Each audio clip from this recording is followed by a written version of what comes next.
Assalamualaikum warahmatullahi wabarakatuh. Berharap kita mendapatkan limpahan karunia dan rahmat dari Allah, serta kita mengucapkan syukur bahwa karunia atau rahmat yang diberikan tersebut tidak dapat kita hitung. Kepada mereka yang sakit, mohon bersabar, saya tetap ikut mendoakannya. Saya mengulang-ulangnya bahwa sakit itu datangnya dari Allah. Sakit itu juga mengurangi dosa kita di dunia, asal dengan kita ridho, ya, tidak mengumpat. Saya ini nggak sembuh-sembuh, kenapa begini? Nah, itu nggak dapat. Tapi kalau dia sabar, dengan dia sakitnya, dia masih dapat melaksanakan sholat 5 waktu, walaupun tidak pergi bisa berjamaah, mungkin karena nggak bisa jalan, karena dia tidak bisa berdiri, bisa dia duduk. Mungkin dia sholat tidak bisa duduk, dia bisa tidur. Tidur pun hanya tidak bisa bergerak, yang lain dia hanya matanya saja. Nah, ini edukasi kita hari ini masih tentang warisan, ya. Karena warisan ini waktu sebelum adanya turun Al-Quran, sebelum adanya diutus Jibril menjumpain Rasulullah Muhammad SAW, itu warisan itu hanya laki-laki yang mendapat, perempuan tidak mendapatkan warisan. Begitu juga di Indonesia ini bermacam-macam, ya, karena warisan itu berpedoman dari buku atau kitab hukum dari Eropa. Jadi yang dari Eropa inilah yang menjadi pedoman. Jadi ada hukum warisan menurut Islam, karena Islam sudah ada. Karena menjajah di Indonesia ini, dia juga membawa kitab hukum warisan, yaitu menjadi hukum perdata dengan ada hukum modern, ada juga hukum adat. Ada juga dari warisan itu yang mutlak tidak bisa ditolak, hibah. Hibah ini kewenangan orang masih hidup. Kewenangan masih hidup, jadi dia memberikan hibah. Jadi di daerah-daerah juga macam-macam. Hukum adat warisan menurut hukum adat Batak. Hukum warisan menurut adat Minangkabau. Nah, kita karena bermacam-macam, beratus suku, ini juga kesepakatan. Kalau di Sumatera sana dan ini Mama. Apa sebenarnya hukum adat itu? Nah, bahwa hukum adat atau hukum waris adat adalah aturan turun-temurun, ya, aturan turun-temurun. Apakah itu sawah, aturan turun-temurun. Ada juga kayak saya ini diwariskan ini suku, ya. Ayah saya itu Caniago, ibu saya Tanjung, jadi saya sukunya Tanjung. Jadi turun-temurun ini dari nenek-nenek saya, dari moyang-moyang saya. Gitu juga masalah rumah. Jadi ada juga nanti dibahas tentang harta pusaka tinggi, harta pusaka rendah. Jadi hukum adat waris adat ini adalah aturan-aturan turun-temurun yang dari atas, yang belum ada pemerintahan, belum ada, ya. Jadi dia tidak tertulis. Zaman dulu belum ada, mungkin ditempel-tempel di pat-pat di batu, masih zaman itu. Atau mungkin di kulit kayu atau di kulit binatang, kulit sapi misalnya. Jadi dia belum menggunakan alat tulis. Begitupun tujuannya adalah untuk mengatur cara membagi harta. Walaupun cara membagi harta itu diambil batu, lempar sekuat-kuatnya. Kalau kakek saya cerita ya. Karena zaman dulu itu belum ada meteran ya. Itu kalau ladang atau sawah. Jadi ini untuk diatur, itu yang mengaturnya pun pemimpin lah, mama kalau di Sumatera sana. Jadi sudah ada kesepakatan. Jadi harta peninggalan, jadi ada yang mengaturnya nanti, yaitu aturan mengikuti kebiasaan, sistem kerja di setiap daerah. Jadi biasa daerah mungkin Kalimantan berbeda dengan Papua, berbeda dengan Jawa Barat, berbeda dengan Banyuwangi atau Bali ya, ini macam-macam. Jadi dia hukum adat waris ini adalah aturan turun-temurun, tidak tertulis. Ya sekarang mungkin sudah banyak ya mahasiswa-mahasiswa yang menulis. Orang fakultas hukum menulis, ada yang S1, ada yang S2. Kalau dulu belum tertulis itu. Masih menggunakan hukum adat dari turun-temurun yang tidak tertulis. Untuk mengatur supaya adil. Orang dulu itu adil. Jadi untuk mengatur keadilan. Cuman kalau di Sumatera sana, kenapa jatuhnya ke pihak perempuan? Karena pihak perempuan ini menetap, dia dapat warisan rumah ya. Rumah. Nah laki-laki merantau, jadi nggak mungkin kan. Laki-laki merantau, jadi perempuan itu yang meneruskan.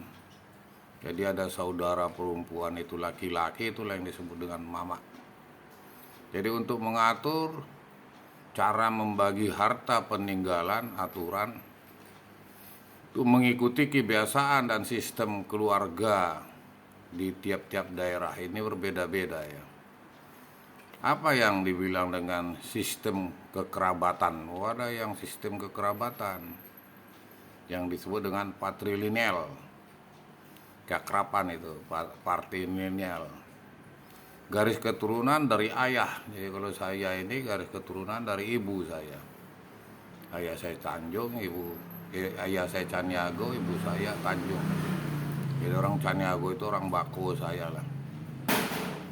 Jadi patrilineal ini adalah garis keturunan dari ayah, anak laki-laki lebih diutamakan, anak laki-laki. Jadi bukan berarti pusaka tinggi itu perempuan itu hanya hak penguasaan, sama dengan pemerintah itu tanah-tanah itu hak penguasaan.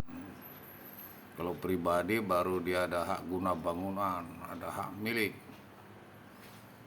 Sehingga hukum adat ini adalah hukum yang turun-temurun.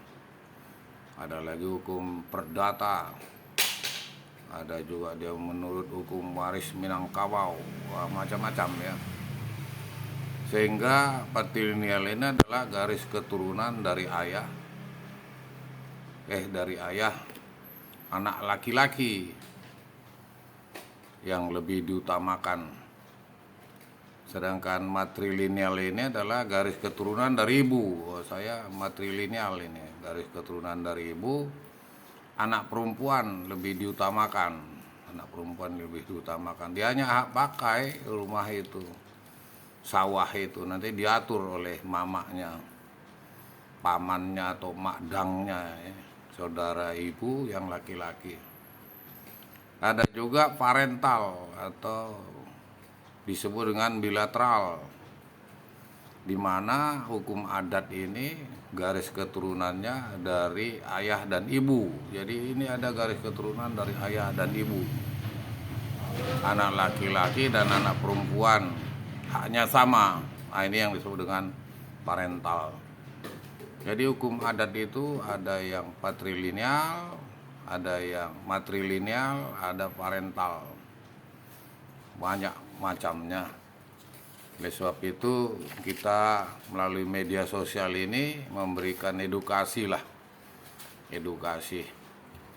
Walaupun zaman berkembang, tapi adat itu masih dipakai di Sumatera Barat sana. Bentuk harta warisan, jadi harta warisan itu ada yang individual, ada kolektif, pusaka. Yang pusaka itu nggak bisa dibagi ya, nggak bisa. Itu dari harta nenek moyang, harta tinggi itu. Ada juga dari bentuk harta warisan masyarakat atau mayorat, polisi mayorat. Harta utuh yang diberikan hanya kepada anak tertua. Oh, ini mayorat, bukan masyarakat kayak rupa. Mayorat. Ini harta untuk yang diberikan kepada anak tertua, jadi anak tertua. Adapun warisan ini diwariskan secara turun-temurun sehingga berbeda-beda ya di setiap wilayah. Karena bentuk daripada Indonesia ini kan bersuku-suku, berbangsa-bangsa. Tergantung pada sistem kekerabatan yang dianut masyarakat setempat. Jadi betul lah, hukum itu adalah kesepakatan. Hukum, kesepakatan. Cara pembagian harta warisan menurut adat Batak ada. Menurut adat Batak. Pembagian warisan adat Batak atau Toba ya. Batak itu ada 3 ya. Ada Batak Toba, ada Batak Karo, ada Batak Mandailing. 1 ikat itu. Pembagian harta Batak atau Toba berfokus pada anak laki-laki. Jadi anak laki-laki berperan khusus pada anak laki-laki tadi yang bungsu, serta pergeseran aturan-aturan keadilan modern. Jadi berfokus kepada anak laki-laki, peran khusus. Jadi anak laki-laki ada peran khususnya kepada anak yang bungsu, serta pergeseran aturan keadilan modern. Jadi menurut keadilan modern, atau disebut juga dengan sistem adat tradisional. Jadi ada yang modern, ada yang tradisional. Jadi kalau yang tradisional itu tadi saya sebutkan dengan garis matrilineal. Anak bungsu, Syampudan. Wow, Syampudan doau. Syampudan. Jadi mendapatkan bagian rumah. Jadi kalau orang Sumatera Barat sana, perempuan-perempuan itu dapat bagian rumah. Rumah nan gadang. Makanya di Sumatera sana tidak dibenarkan kawin satu suku, Tanjung dengan Tanjung. Bukan dilarang dalam agama ya. Cuman nanti di rumah gadangnya itu yang bingung itu. Jadi tidak ada itu apakah doktrin atau ini kawin sesuku itu mendapatkan musibah. Wah, bukan. Persoalannya nanti di rumah gadang itu yang menjadi persoalan, karena yang di rumah gadang itu yang dapat rumah itu perempuan, rumah gadang. Nah, anak bungsu Syampudan tadi mendapatkan bagian rumah orang tua. Jadi mendapatkan rumah orang tua. Jadi di Sumatera Barat sana perempuan yang mendapatkan rumah itu. Atau tanah pusaka, karena wajib merawat. Dia untuk merawat orang tua diberikanlah rumah, diberikan dengan tanah pusaka ya untuk hiduplah, sawah misalnya, untuk merawat orang tua tadi. Jadi anak perempuan menurut hukum Batak tadi secara adat murni tidak mendapatkan bagian tanah atau harta, namun bisa diberi kasih sayang. Jadi diberikan kasih sayang berupa barang bergerak atau perhiasan. Ini yang perempuan ya. Perhiasan. Di Indonesia ada 3 warisan menurut hukum, yaitu hukum waris Islam, hukum waris perdata, hukum waris adat. Hukum waris adat. Penting sekali lah kita tidak bisa mengenyampingkan tentang warisan, karena ini harta ya, harta. Berdosa nanti kalau kita tidak mau mengikuti aturan-aturan berdasarkan Al-Quran ada, hukum adat ada, hukum perdata ada. Waktu kita terbatas. Terima kasih. Assalamualaikum warahmatullahi wabarakatuh.